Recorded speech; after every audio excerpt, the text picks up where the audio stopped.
Salam sejahtera Malaysia, denyut nadi suara rakyat bergema di channel ini. Jangan lupa tekan butang subscribe, like dan share. Malaysia kita punya, cintai Malaysiaku, kita jaga kita.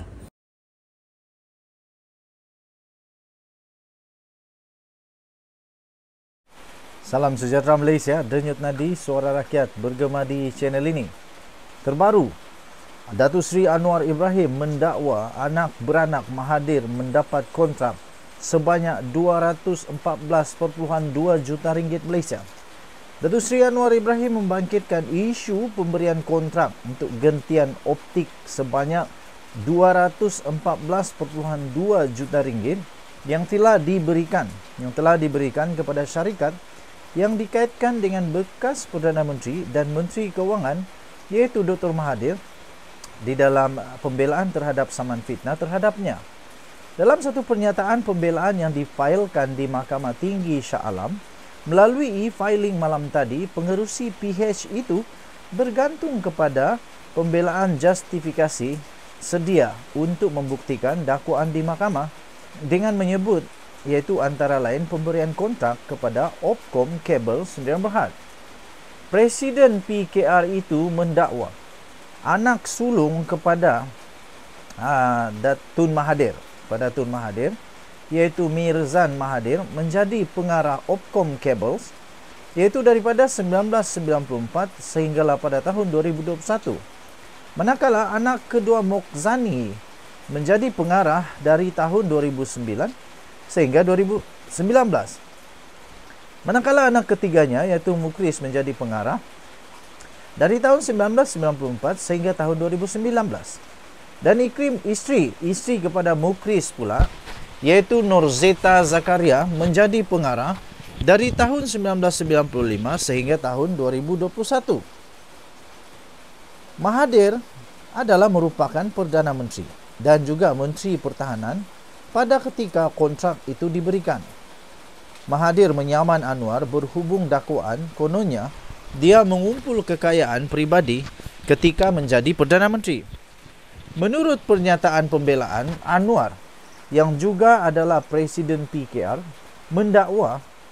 beliau mendakwa selaku Perdana Menteri dan Menteri Kewangan pada masa itu plaintiff mengawal Menteri Kewangan yang diperbadankan MKD. MKD katanya memegang satu saham khas iaitu Golden Share yang membolehkan kerajaan untuk membuat keputusan penting dalam telekom, yang menjalankan rundingan terus dengan Opcom untuk bekalan gentian optik berkenaan. Katanya pada tempoh material tersebut Opcom Kabel telah dikawal oleh dan atau dimiliki oleh ahli-ahli keluarga plaintiff seperti yang dijelaskan dalam perenggan 61 di atas. Dalam kata lain, katanya lagi, ahli-ahli keluarga plaintiff mempunyai kepentingan yang amat besar dalam Opcom Cables.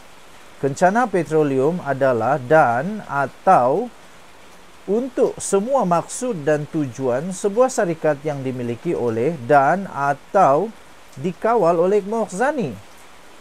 Tambahnya lagi dalam pembelaan tersebut, walaupun hanya ditubuhkan pada tahun 2001 dan tiada sebarang rekod prestasi yang diketahui, Kencana Petroleum telah pun diberikan lesen fabrikasi utama oleh Petronas.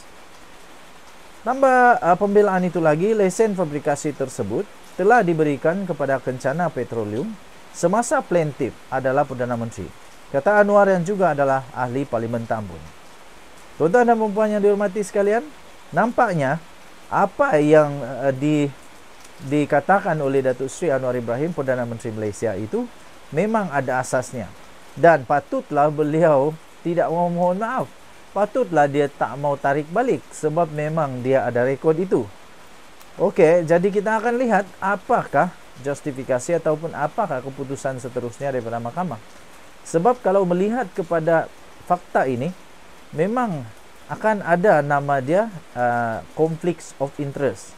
Jadi nanti Tun Mahathir pula di dalam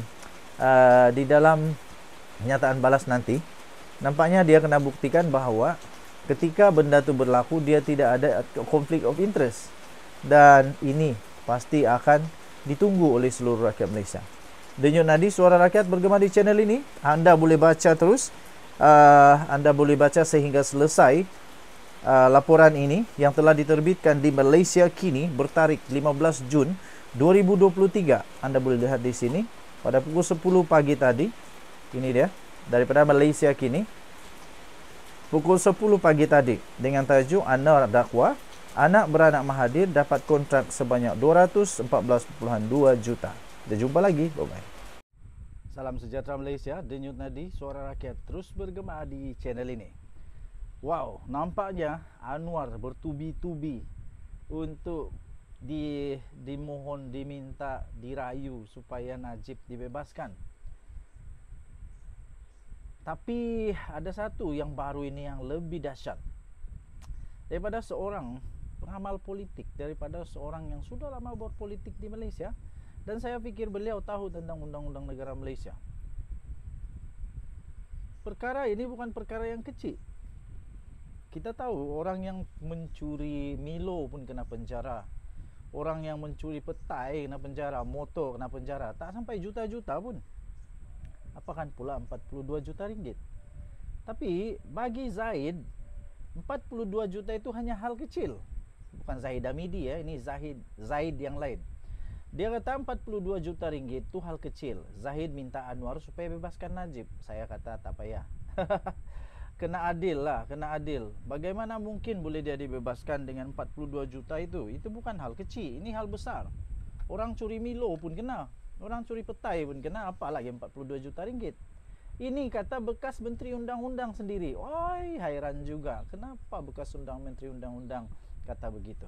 Dia kata bekas Menteri Undang-Undang Zahid Ibrahim menggesa supaya Perdana Menteri Anwar Ibrahim untuk membebaskan bekas Perdana Menteri Najib Razak demi rakyat.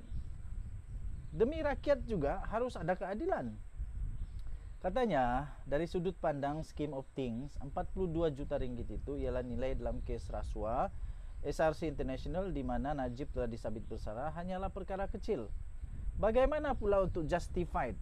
Cuba berikan alasan bagaimana untuk justified kepada mereka yang hanya bersalah kerana 5,000, 8,000, 20,000, 200,000, 2 juta dalam kes-kes pecah amanah yang sama. Adakah mereka juga perlu untuk dibebaskan? Kerana kalau 42 juta ringgit ini hal kecil, apakan pula 8,000? 10,000? Tak boleh, saya tak setuju. Dia kata ke hadapan Perdana Menteri, anda perlu ubah fikiran tentang Najib. Demi rakyat, biarkan dia bebas. Kalau ini jadi memang mengejutkan lah. Katanya lagi dalam pilihan raya negeri akan datang, ini kerajaan Madani perlu menang. Anda perlu jadi Perdana Menteri untuk beberapa tahun lagi, ciap Zahid hari ini. Saya punya jawapan untuk ini ialah Anwar Ibrahim kena tegas kepada pendirian yang selama ini. Dia kata dia tak takut untuk kehilangan jawatan. Yang penting rasuah mesti dihapuskan di Malaysia. Penyelewengan, salah guna kuasa, sakau mensakau ini perlu dihapuskan. Zahid berkata UMNO kini dalam keadaan yang lemah dan hanya Najib yang mampu membantu parti itu menang dalam PRN yang diadakan di 6 negeri nanti. Soalannya mudah. Apa punca UMNO lemah? Apa punca UMNO lemah? Adakah puncanya kerana Najib dipenjara? Atau puncanya bukan kerana Najib dipenjara? Adakah UMNO lemah selepas Najib dipenjara atau sebelum Najib dipenjara sudah jadi lemah? Sila jawab soalan itu. Katanya sudah tentu dia sudah didapati bersalah. Tapi dalam scheme of things 42 juta adalah small change. Aduh, janganlah begini. Lagipun mulai sekarang rasuah adalah perkara yang sudah berlalu di bawah kepimpinan anda yang tegas dan bersih. Tiada siapa boleh kata anda berlembut dengan rasuah jika mengampuni Najib, katanya lagi. Yang mengampuni Najib bukan Anwar Ibrahim. Kena ingat, yang kena ampuni Najib bukan Anwar Ibrahim. Itu adalah hak mutlak daripada pertimbangan Seri Paduka Baginda yang di Pertuan Agong. Saya fikir bukan begitu mudah. Najib kini menjalani hukuman penjara 12 tahun dan denda 210 juta ringgit. berikutan kerana tuduhan rasuah terhadapnya dalam kes SRC International yang berjumlah 42 juta ringgit. UMNO sebelum ini telah pun membuat permohonan agar bekas Perdana Menteri itu diberikan pengampunan diraja.